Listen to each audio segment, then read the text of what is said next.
Welcome to the channel. I have finally finished the project of mine that is the Ponsness Warren Size-O-Matic. That's this machine here that I bought reasonably cheaply at auction. I'm very glad to have gotten hold of it. It was set up in 20 gauge and it was really rather quite dusty, dirty and rusty, unfortunately. I've spent some time cleaning it up, and you can look at my earlier video about bluing where you can see where I restored parts of this machine. It's fully operational now. I've been very fortunate that Ponsness Warren still sell a Calibre conversion set for this machine, and it is now running in 12 gauge, which is what I intended it to do. I don't shoot that much 20 gauge. As a matter of fact, I don't even have a 20 gauge shotgun, so you know, I have no purpose for 20 gauge. The dies here are arranged in a carousel reminiscent of a revolver, and these dies do the full sizing, and the hull stay inside these dies until they are ejected over here by the ejector. Now the stations are decap, followed by the powder, followed by the wad, followed by the shot, pre-crimp, final crimp, and then we eject it. To load each hull into the die, we pull the machine all the way back, and I will start off with a red hull so we can keep track of it as our very first hull. And I will enter it here, and we'll lower the machine and push all the way forward. Now, because I'm not loading live ammunition, I'm going to remove the decapping pin. I'm also not using any powder, so we'll just load these as dummies for now. I won't make a mistake while we're live here. So next we're going to pull the handle again, and this would be the decap, and we're going to enter the next hull into this station here. Then down and all the way forward, and our first hull at this stage would receive its first load of powder in this station.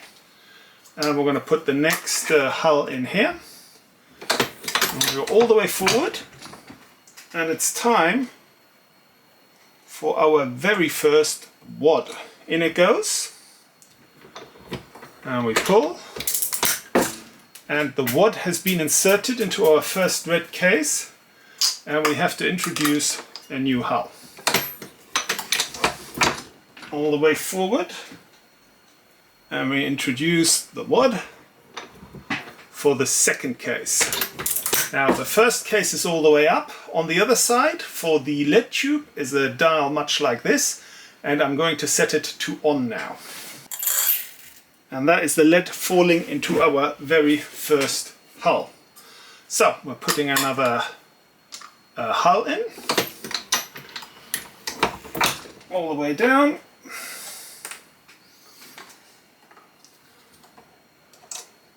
a new wad, all the way back, a new hull, all the way forward,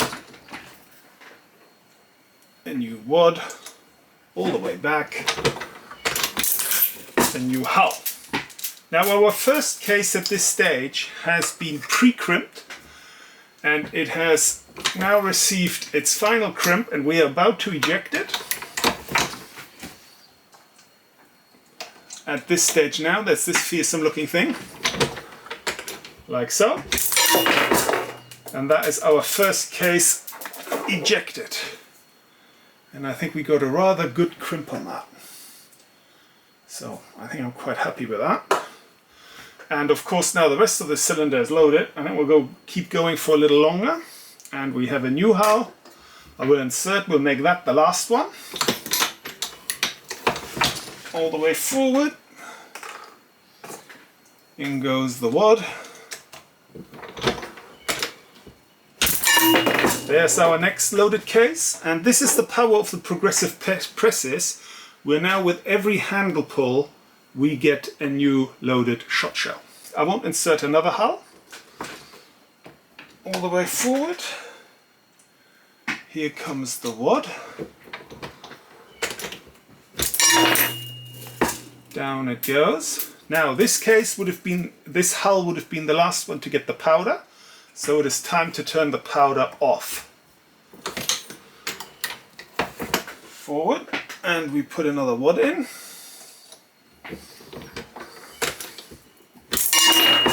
Now, this is the last hull to get a wad, so we are no longer entering wads in.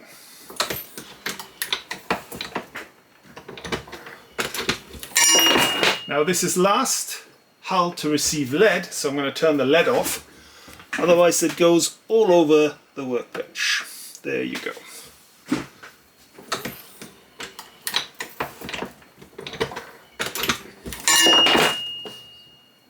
So our last hull is now pre-crimped. The last hull gets the final print. And the last hull is ejected. I think we've got a reasonably good crimp. I mean, we've used two different kinds. And in the past, for setup, I have also used new hulls, and they've come out very clean as well. Although a consistent pull on the lever is important. But I think that's very good. Now the one thing I would say with this machine is that you have to be incredibly alert that you don't accidentally leave open the powder or the shot, because it'll just dispense it whether there's a hull there or not. For those of you that are interested, I will show you how I did the caliber conversion kit. I have already removed all the lead and all the powder from the press, and I've removed those two because they're in the way. This is a kit that I have purchased from Ponsness Warren, and they shipped it to the UK, and I'm very grateful. It consists of the following thing. It's got 8 of these gentlemen, in which the shot shells will circle the press. This one is for pushing the shot shells into these dies. We then have a decapper, powder. This one is for the wad, and this one pushes the wad into place. We then have the lead shot tube, which is identical to the powder tube. We then have the pre-crimp in 6 and 8, then the final crimp, and then this one is pushing the finished shot shell out of the shot shell holder. This one here is for the front gate, and the shot travels through that, and in the rear, over here, we have the measure for the shot and the powder, which we'll have to install into the mechanism. Okay, now these are the cylinders that hold the hulls in place. We're going to have to remove those. We're going to do that by untwisting this screw over here. Like so. And at that stage, if we lift the press a little bit, we can move this guy out, and that gives us our first cylinder. We have a replacement for this one. So these are the cylinders that hold the hulls and that go around the press. I'll relax this a little bit, and then I can give it a gentle push, and there's the next one, and again, and again.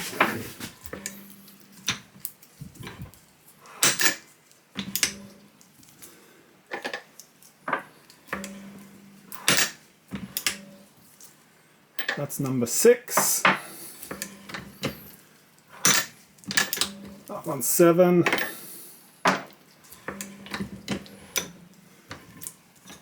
And that one's number 8. Now it'd be tempting to replace the cylinders, but I won't do that because I think we have much better access with them removed.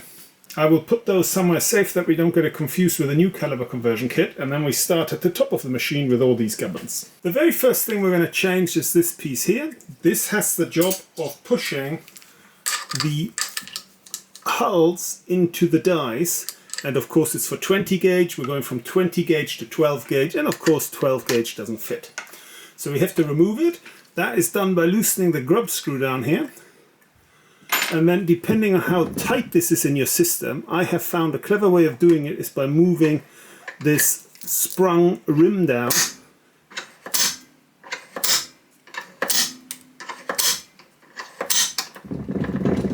and letting it jump up, and that acts as its own hammer. So the old piece is here then.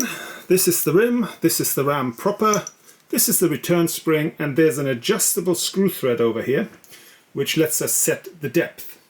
Now, of course, we can't really set the depth yet, so we'll just put this to one side and we'll put the new one in, and I'll leave it adjusted to factory, safe in the knowledge that when our time comes we'll have to adjust that. Over here we have the primer system. That stays the same. The primer size stays the same. There's no difference there.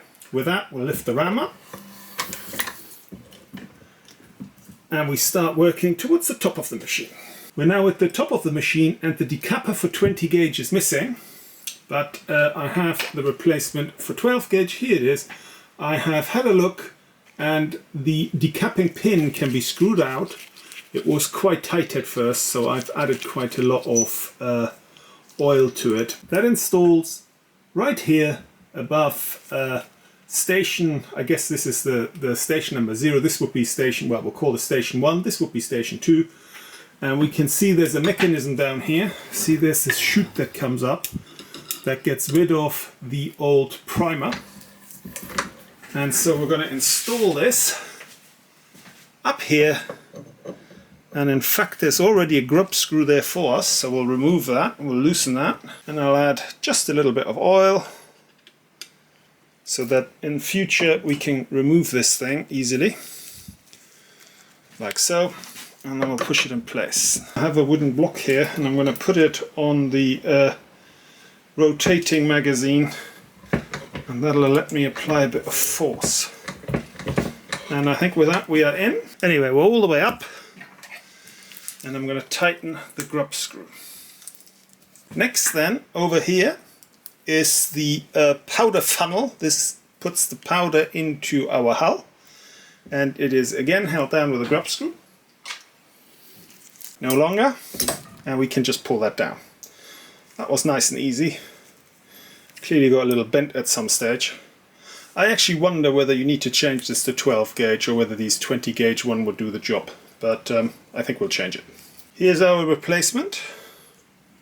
Again, I will add just a tiny bit of oil. Now we have to be very careful that none of that oil goes in the chute, because then this thing will start sticking on the powder. We'll stick in this, and that's the last thing we want. I'll just add a little bit just to ease insertion and removal. There we go. I think we're all the way up. That one is nice and easy, and I'll tighten the grub screw. Now next we have two things. We have this one here is for the wad, and it comes forward if we press the machine back. Now that needs replacing because the 12 cal wad won't fit through a 20 cal setup. That has a couple of screws underneath, so let's get that out. Okay, so that is our first grub screw. There's a second one which I suggest will be slightly harder to get to, but we will do our best. And that one is our mechanism.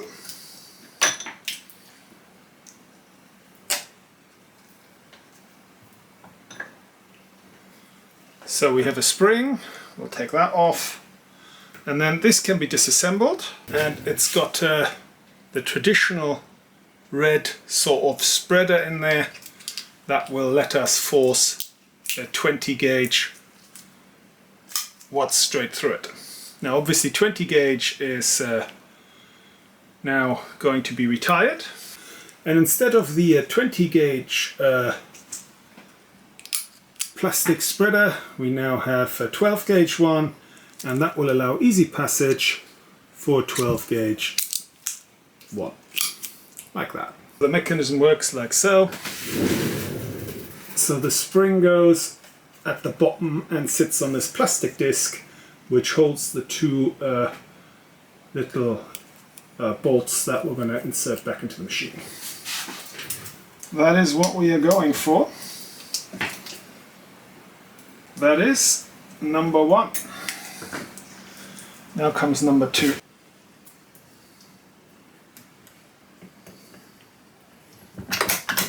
At this stage, I think we'll turn the machine around. Now I should also point out that I've removed the finished case tray that goes down there. The next thing to replace then is this thing here.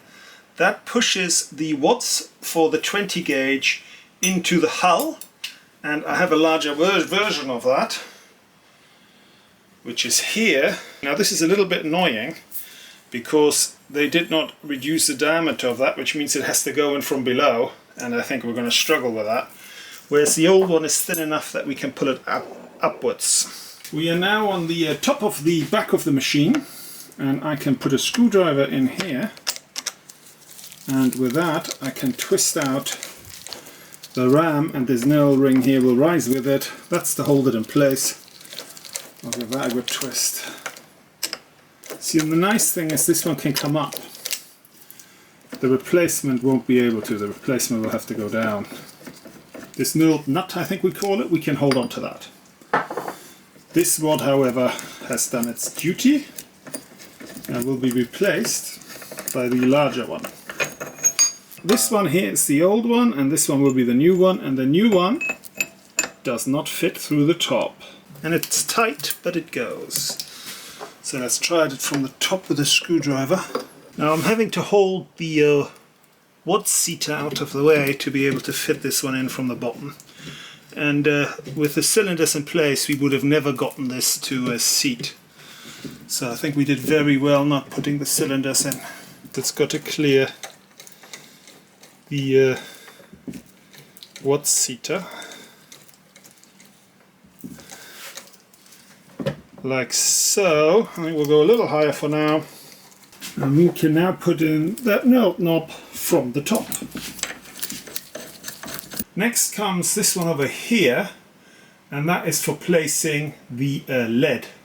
Of note, next to that, this is to get the lead out of the hopper system by turning this switch over here, which will let the lead drain out. So that's what this one is for, but this is the one we're replacing. That stays where it is. And to get the lead chute out, we have up here a little grub screw we need to remove. The replacement looks almost the same, but it's a little bigger. So in that goes. Like so. Next to the lead chute, we then have the pre-crimp. That is undoable by a grub screw above it. Wow, that's very keen to come out. We can see where it pushes in the various petals. That is, of course, the 20 gauge one, and we're going to replace it with a 12 gauge one.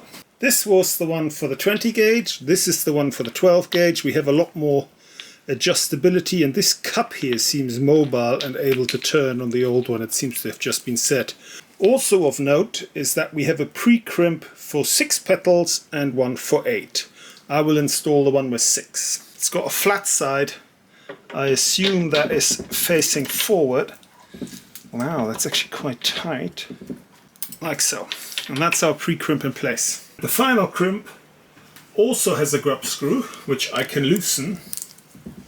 But I don't really think it serves a purpose, because there is a bolt holding it in at the top. We're now at the top of the machine. This is our final crimp, and it is held on by a nut which we can remove, and for which we have a replacement on the 12 gauge one. So we'll have the nut and the washer will come out, and I will untwist the entire final crimp assembly for 20 gauge. So our 9/16 spanner, on it goes. We'll just untwist it from the bottom. I don't actually think that the grub screw in there did anything. I wonder what the purpose of that is. I will leave it in factory setting for now, even though that seems incredibly hard to push. But then again, I haven't quite figured out the mechanics of how this works, so we'll take that off, lower that one down, and we'll twist it in place from below. That seemed a little tight.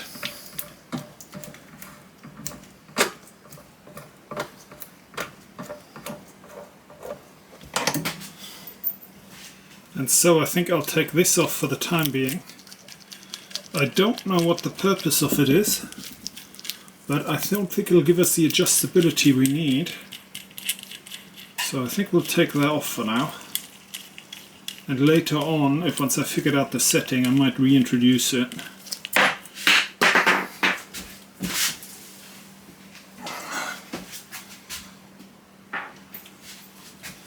But for now, I'd like to have all the adjustability I can get, and I don't understand its purpose, since it is held in place from above, not from below. And we'll hold that in place.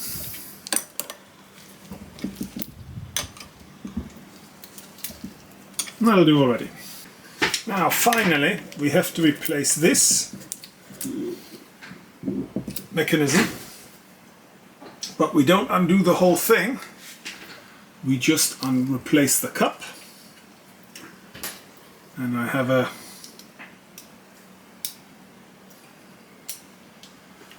Allen key that'll fit that. Let's see if we can get this untwisted. So the spring we will keep.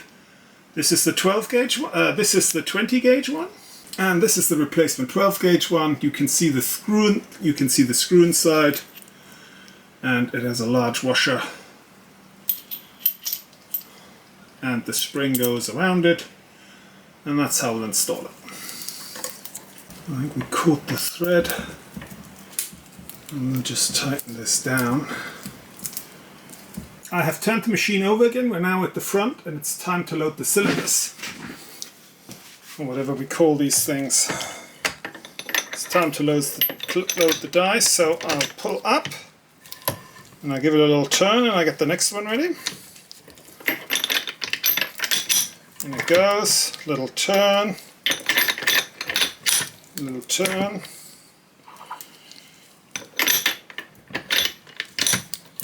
Give it a little turn. Give it a little turn.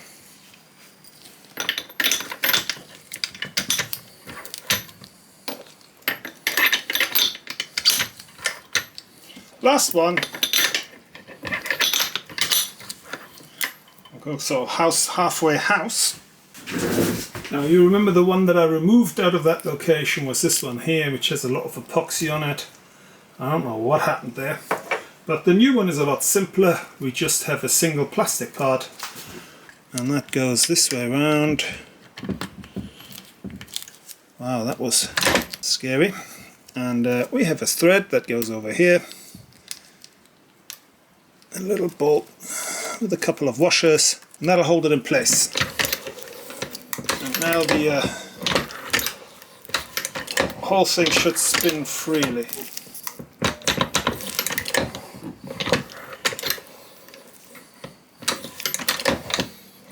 As last positive act, we have to install these bushings. That happens in here.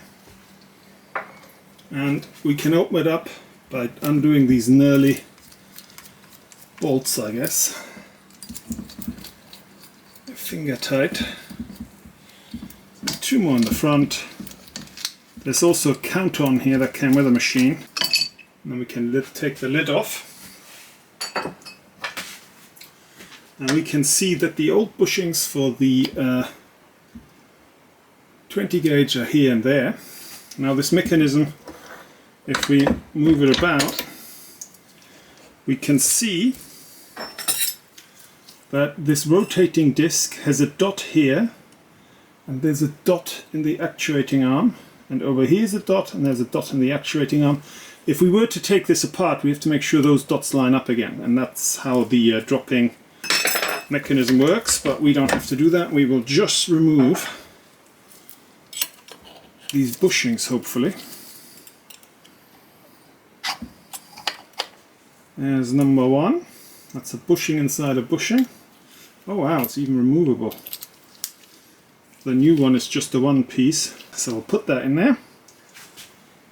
The front is for the powder, the rear is for the shot. And the rear bushing over here. We'll lift that up. Does it have any markings? No. Neither does that, but I should think this will be near a 9 on there. And this one is unmarked, so we'll put the number 9 bushing in. We'll hope that gets us roughly where we need to be. Have a big brush, we'll get the top of a brush.